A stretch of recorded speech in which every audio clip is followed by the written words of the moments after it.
বিসমিল্লাহির রহমানির রহিম। আসসালামু আলাইকুম। এই মুহূর্তে পুরা ইন্ডিয়া জুড়ে সোশ্যাল মিডিয়াতে কিন্তু জ্বর চলতেছে। টুইটের জ্বর।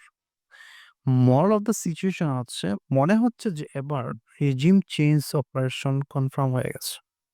মোদির চেয়ার আর বেশিদিন টিকবে না। লাস্ট একটি ভিডিওতে আমি বলেছিলাম যে রেজিম চেঞ্জ অপারেশন হতে যাচ্ছে। সেটা কিন্তু সত্যি হতে যাচ্ছে আজকে।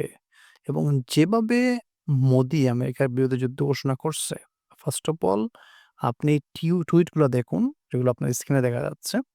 এই টুইটগুলো হচ্ছে ওইসব মানুষের যারা বিজেপির হার্ডকোর সাপোর্টার। একদম পুরা টুইটার জুড়ে একদম বৃষ্টি চলতেছে টুইটের। তারা এই টুইটে বলতেছে যে মোদির কাছের মানুষরা মোদির সাথে গাদ্দারি করতে যাচ্ছে। এবং তারা আরো বলতেছে যে প্রাইম মিনিস্টারের চেয়ার খুব বিপদে আছে এই মুহূর্তে।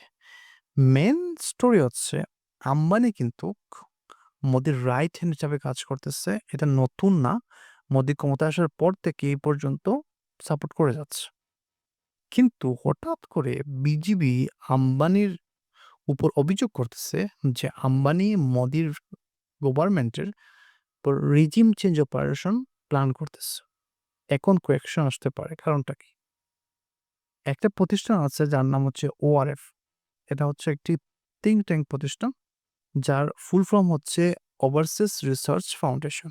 এই প্রতিষ্ঠানের ফান্ড আসে রিলায়েন্স ইন্ডাস্ট্রি থেকে। পুরা আম্বানি ফ্যামিলি এর যে ট্রাস্ট আছে সেগুলো থেকে এটা ফান্ড পেয়ে থাকে।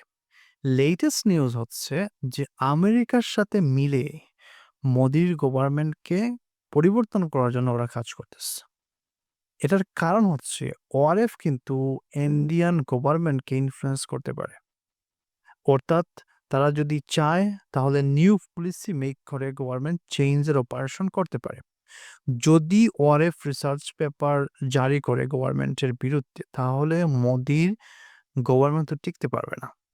ইন্ডিয়া এবং ফ্রান্সের রিলেশনশিপেও কিন্তু ওআরএফ একটা প্রভাব ফেলতেছে এবং তারা মোদিকে মেইন কালফিট ধরে রিসার্চ পেপার পাবলিশ করবে এবং কিভাবে মোদির ইন্ডিয়ান ইকোনমিকে ধ্বংস করতেছে, বুট চুরি করছে, এবং বড় যে করাপশন এবং ইনফ্লুয়েন্স জেনারেল মানুষকে ইনফ্লুয়েন্স করে যদি ওরা রাস্তায় নিয়ে আসতে পারে, এটা হচ্ছে তাদের মেইন প্ল্যান।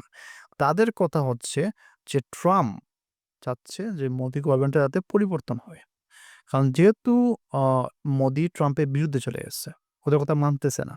সো ওদের হ্যাবিটটাই এটা যে যদি ওদের কথা না মানে ওরা রিজিম চেঞ্জ অপারেশন করে দেয়। এটা খুব স্বাভাবিক, অপারেশন করে দেয়। আর এইজন্যই পুরা সোশ্যাল মিডিয়া জুড়ে সুনামি চলতেছে আম্বানির বিরুদ্ধে। যে আম্বানি হচ্ছে গভর্নমেন্ট চেঞ্জ করার প্ল্যান করতেছে। অন দ্য আদার হ্যান্ড আদানিও কিন্তু মোদির ডান হাত হিসাবে কাজ করে। এবং রিসেন্টলি আদানি অভিযোগ করেছে যে সিআইএ আদানির উপর অনেকগুলো রিপোর্ট পাবলিশ করছে, যার কারণে আদানির যে কোম্পানির শেয়ার সেটা কিন্তু অনেক পতন হয়েছে। এবং রিসেন্টলি আপনারা জানেন যে ইন্ডিয়ার স্টক মার্কেট খুব খারাপভাবে ক্রাশ হয়েছে এবং যার ফলে আদানির কিন্তু বিলিয়ন্স অফ ডলার লস হয়েছে।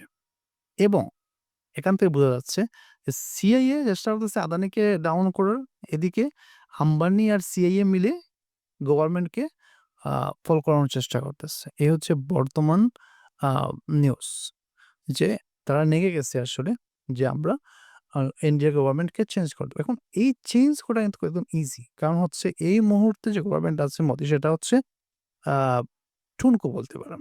কারণ হচ্ছে একক গভর্নমেন্ট না, যৌথ গভর্নমেন্ট। যদি একজন মন্ত্রীকে সরাতে পারে তাহলে কিন্তু গভর্নমেন্ট অটোমেটিক ফল করবে। সো এইজন্যই আসলে বর্তমান মোদির চেয়ারটা খুব নড়বড়ে আছে এবং দেখা যাক কি ঘটে এক্সাক্টলি। হয়তোবা রিভিশন অপারেশন খুব শর্ট সময়ের মধ্যে আমরা দেখতে পারি। আজ এ পর্যন্ত, আসসালামু আলাইকুম।